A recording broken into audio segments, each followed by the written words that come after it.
It's very complicated to express in a few sentences the social, political, religious assessment of what we are living since a year. The bottom line is that we are living one of the most problematic periods in recent history. And this conflict is military. We see the consequences of what happened 7 October, what is happening in Gaza, West Bank also. But from the church point of view, the concern is not only military, is also the impact on the population.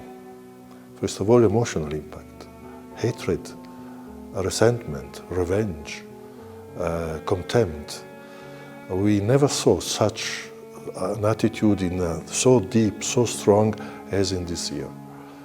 And of course, also the consequences on the life of the population. I think of our people, my community, the Christians, but not only, who are now jobless since a year, without perspective, no clear perspective for the future. Of course, the most difficult situation is Gaza. Gaza is totally destroyed.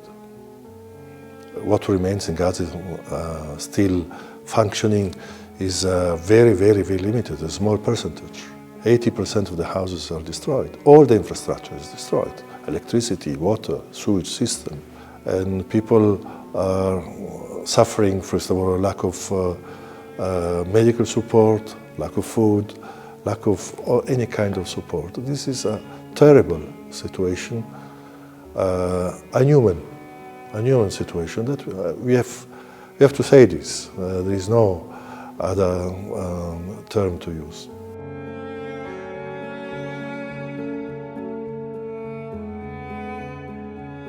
We have now to look forward. This crisis, this war, I don't know when it will finish, but it will not last forever. We have to be ready for the day after. The reconstruction will require a lot of energies and a lot of coordination also. Not only the physical reconstruction, but also the human and the community reconstruction, which is the most important thing we have to work on for the future.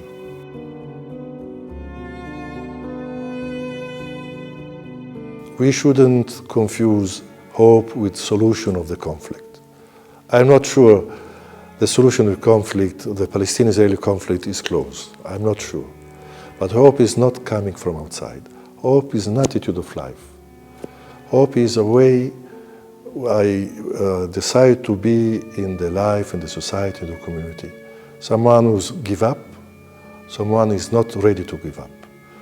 And so I saw a lot of people not ready to give up, ready to help, wanted to volunteer, wanted to commit themselves to do something. This is our hope. Where there are people ready to give part of their life or all their life for the others, there is hope. And in Holy Land, we have a strong hope because we have many people ready for this.